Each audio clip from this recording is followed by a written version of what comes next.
All right, we're right back at it. We're gonna make ourselves some Sunday gravy. I'm gonna do it step by step. I'm gonna try to not make this video too long. Don't forget to like and comment and follow. You're gonna start off with some cans of tomatoes. I'm using some peeled tomatoes. Most of the time I'm gonna use crushed. Today I'm gonna do whole peeled tomatoes. These are the San Marzano, probably your best ones that you want. They're gonna be a little more expensive, but they're well worth it. All right, first thing you're gonna do is open up all your cans of tomatoes. A little bit difficult, not with a can opener, those were old school, so we had to kind of use my strength a little bit. So next thing we're gonna do is we gotta crush them up. So, kind of doing this one-handed right now, but what I would do is I would pour it with one hand, and then with the other hand, as they were coming out, I would have started squishing them up. So get your hands in there. It can get a little bit dirty, but that's okay. And you don't have to get crazy here. Maybe somebody would throw it in a food processor. That's not what you're going for. You're just crushing it up a little bit. Once you have all the tomatoes crushed up, your next thing you should do is cut up your onion and garlic. Onion with a gravy like I'm making today, probably not necessary at all. Garlic would be perfectly fine. Little trick that I do is I like to put a little onion in there because it'll release some water so that your garlic doesn't burn. But once again, when you're putting all the meat in like I'm putting in, that's the flavor you're going for. This thing doesn't need pepper, salt, anything like that. This is going to have plenty of flavor. The garlic and the onion is cut up. Got about 5 or 6 cloves of garlic. I only cut up half of that onion. We don't need very much. Once again, the taste we're going for isn't the garlic and the onion. You're going to find out that once you're putting in different meats in it, the Italian sausage and all that, it's got a lot of, there's going to be garlic all over the place. Meatballs, all that different stuff. The meats we're putting in today, it's going to be some mild Italian sausage, some hot Italian sausage, and a chuck roast. A lot of times I'll put in some boneless pork ribs, but today I'm not. Today these are the meats I'm going to put in. Yes, we are going to put meatballs in, but they don't go until much later. If you put in the meatballs now, they're going to break all apart, and the flavor is coming from these meats. This is what's going to actually give it the flavor. The meatballs are not going to give it much flavor at all. It'll add a little bit, but not much. This is what's going to give the good taste to it. A little trick I do is so people know which one's the hot and which one's the mild.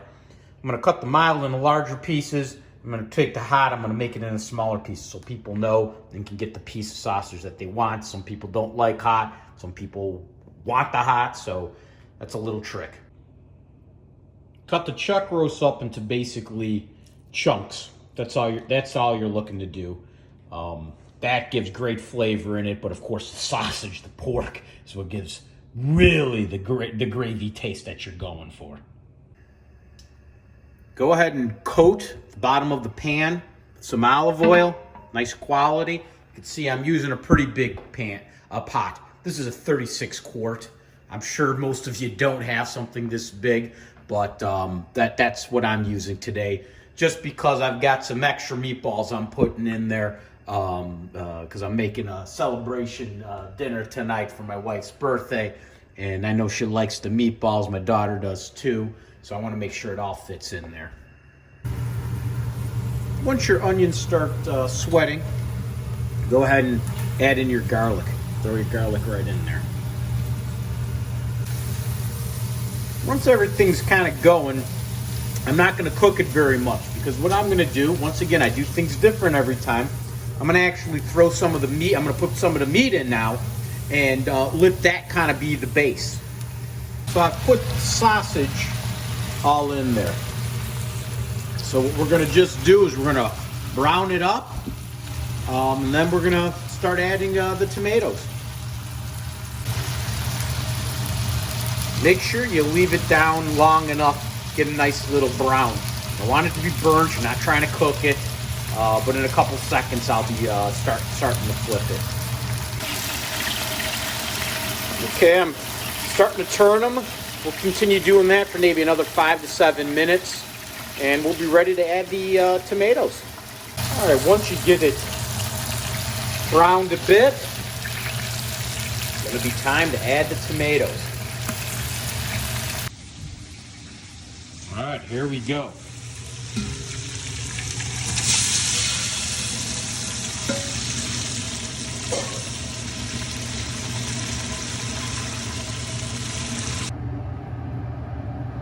I've added all the tomatoes. It's about 14 cans of it. And once again, I'm using a pretty big pot. So you're gonna have to just adjust the recipe based on the size of pot. How much do you want to make and such. Now we're gonna give it a good stir here. And if you notice, the size of the spoon I'm gonna have to use. Pretty big spoon. If there was nothing else, you're gonna burn your hand if you try to use a regular size spoon.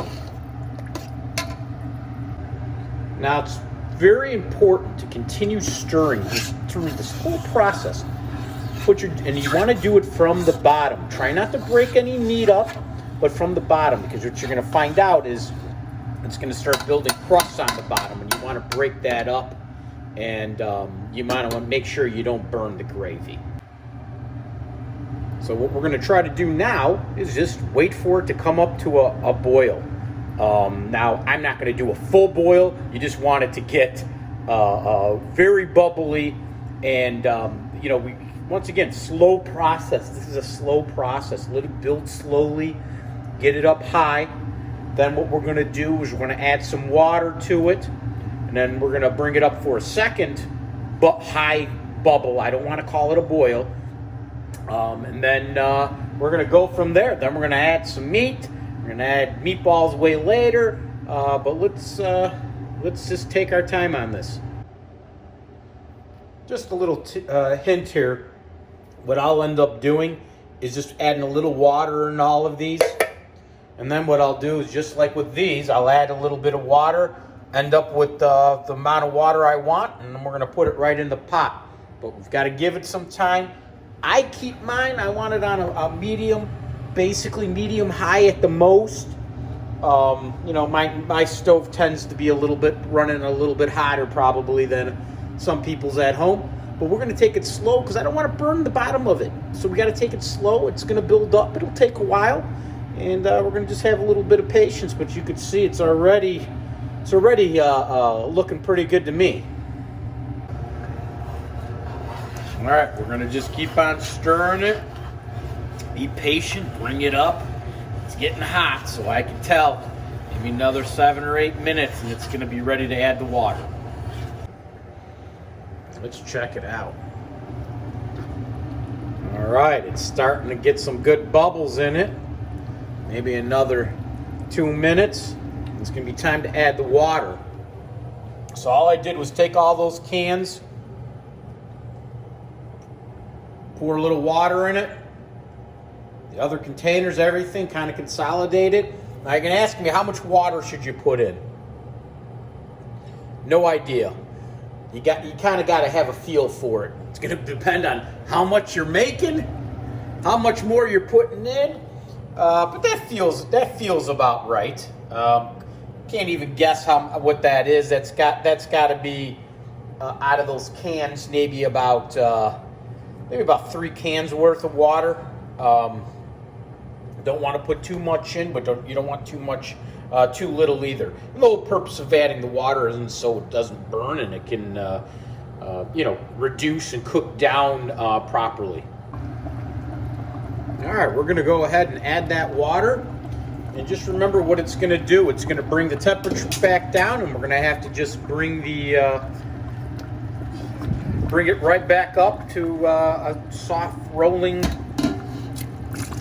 All right, we added it in. Oh, yeah. That's looking good. Looking good. We'll give it a stir here. Always scraping from the bottom. And let's bring it right back up.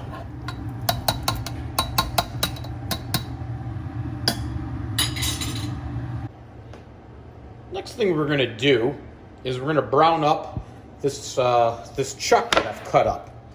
Going to do that while we're bringing it back up to bringing up the temperature before we lower it back down again. So all we're going to do is we're going to get ourselves a pan. We're going to add some olive oil, and we're going to start browning the chuck roast. As a side note, any of you moms out there that are stuck with your kids during this quarantine and like to borrow my wooden spoon, I'd be more than happy to let you.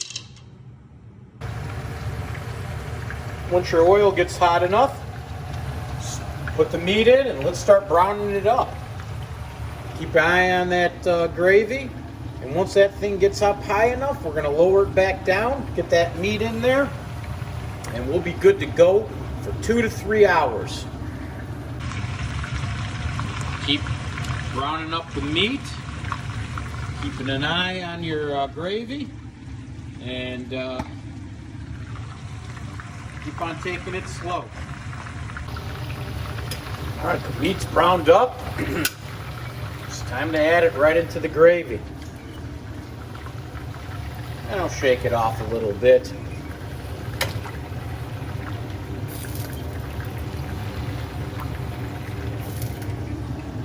Oh, look at that. Look at that. That's looking good.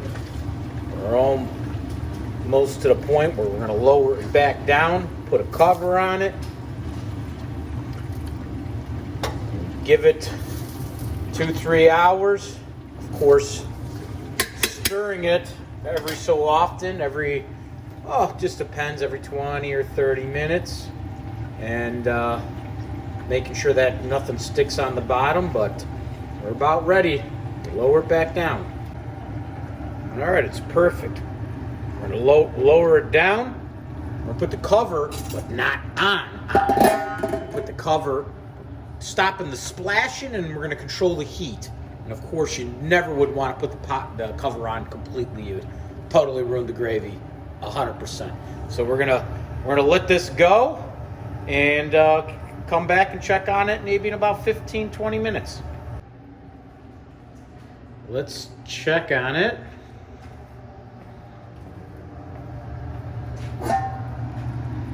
Oh yeah, that's looking good. We'll give it another stir. Check on it maybe in about another 25 or 30 minutes. Let's go check on it. At this point, it's been cooking for about an hour and a half, something to that effect. Oh, it's looking good. Looking good. Let's give it a swirl. Oh, man. Now, it's going to thicken up over time, especially when I add meatballs to it and such. Now, I don't add any tomato paste. A lot of people will add tomato paste to make it thicker, but it's just not what I'm going for today. This would be a fantastic tasting gravy. It's going to be unbelievable. Keep on letting it cook. Maybe about an hour and a half, we'll start on the meatballs. But it's looking and smelling fantastic. Little trick here. So this whole thing with the covering of the pot, depending on where you put this cover, it's gonna build up heat. So in other words, say you're having a hard time, you got it on the lowest setting, and you're just trying to get it to an exact kind of a bubble. Just play with this. Don't touch the knob. Play with this. It's time to make the meatballs. So what I have here, I'm gonna go over the ingredients, try to help you out in figuring out quantities, which, like I said before, Italians normally eyeball things, okay? So I got 4 pounds of ground chuck right there. So you go to a butcher, Pick yourself out a chuck roast, tell them to trim it, grind it. Okay, don't be buying ground meat. You don't know what it is, what they threw in there. Pick out your piece of meat, get it ground. That's the way to do it. Now, some people are going to make meatballs and put different things in it. They're going to put pork and veal and beef and all this. I'm making you it the way I want to make it today. Okay, and this is the way that we traditionally are going to use. We're going to use the ground chuck. We're not going to mix the pork and the veal and stuff. I'm not saying you can't ever do that, but that's not what we're doing today. I got some salt, pepper, onion powder, garlic powder, got eggs, got garlic, Romano cheese, not Parmesan, Romano cheese, Pecorino Romano, imported. Breadcrumbs. Make sure you get seasoned breadcrumbs, okay? So what we're going to do is we're going to chop up the garlic. I'm going to get everything kind of in the bowl, ready to go, and we'll start making some meatballs. All right, we've got ingredients going all in the bowl. Got the cheese in there. We'll add some breadcrumbs next. And once again, we're going to be, I'm not really measuring here. No, I didn't like that.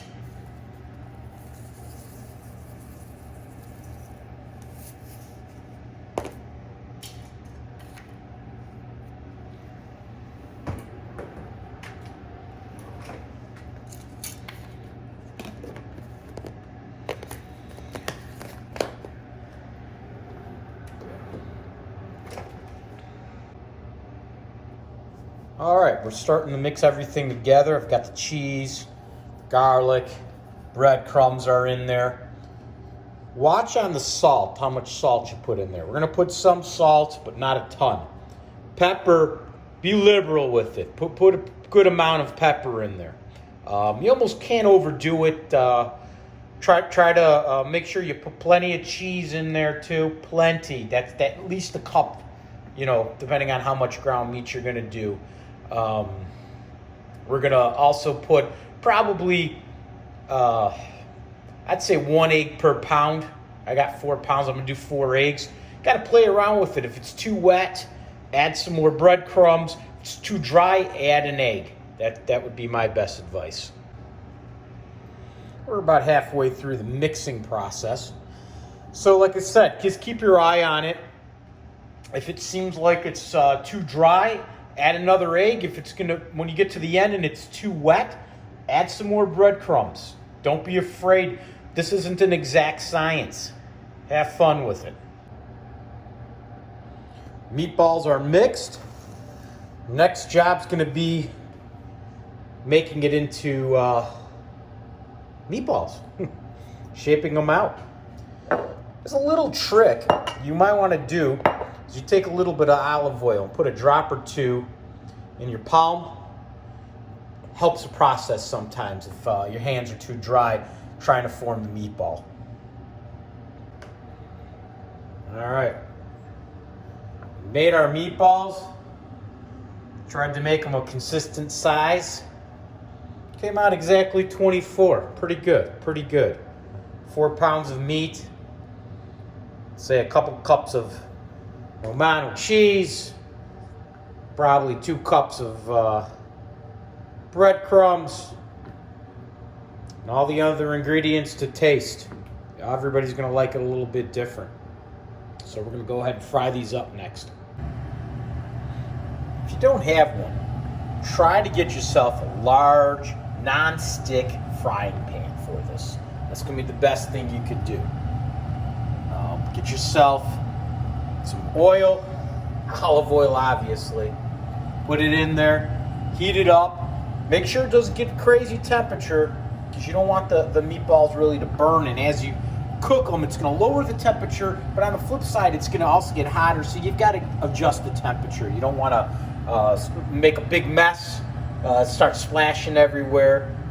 So just take it slow once again. All right, we got them frying here. So I'm going to just keep an eye on them, and we're going to start turning them. and you're not trying to cook them all the way through. So just brown them up. One side, flip it over, maybe one more, and then into the pot. Let's take a look at how the gravy's going. Sorry about the steam. It's looking pretty good. It's looking good. Oh man, it's gonna be fantastic. All right, we flipped them once. We're gonna let them brown up a little bit more on this side. Maybe I'll give it another turn. Make sure I get rid of all that pink, brown it up. Into the pot. Into the pot, boys. Into the pot. Another minute or two, and we'll be ready.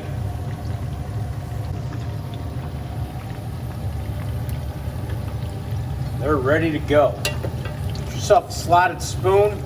Try to shake off as much of that oil as you can. And then plop them in. Plop them in. And once again, I know I keep on saying it. Take it slow. This is an all-day process. But in the end, it's going to be well worth it. Should be fun too. Should make cooking be fun. Especially during this difficult time everybody's going through. We seem to have more time on our hands now. So this is the time to really practice your cooking. Hopefully you're not as under pressure on preparing a meal, getting it on the table real quick. So use this as your time to try something new and have fun with it. Got the last batch here. I'm going to put it in there. And, I'll talk a little bit about why do we call it gravy, not sauce. I know some people get crazy and they go, my family calls it sauce. How dare you? I'm going to get crazy on you. Others get, oh, my family calls it. All I can tell you is this, is I'm a couple years away from 50 years old. I'm 100% Italian. And from the time I could understand the English language, we called it gravy. No idea what they called it in Italian. I have no idea whatsoever. It doesn't matter to me. But if you look at the method of how I made this, I would say there's no way you could ever call this a sauce. It's an impossibility. It is gravy, okay? All I've done is meat, okay? There's a difference between this and a sauce that I'm making that maybe, because have you noticed yet? Have you seen me put anything in there like oregano or basil? No. Because that's not the taste I'm going for. Taste I'm going for. Do you see that? Do you see the grease? Do you see it? That's gravy. It's going to cook down. It's going to change the color. Okay. This is what we call gravy. It's just got to cook for a couple more hours at the most. And we're ready to go. It's going to be delicious. It's going to thicken up some more. But this is exactly what I'm going for. When you're cooking different types of gravies and different types of sauces, you're going for different tastes depending on what you're trying to accomplish. And what I'm going for here is a very meaty tasting pot of gravy.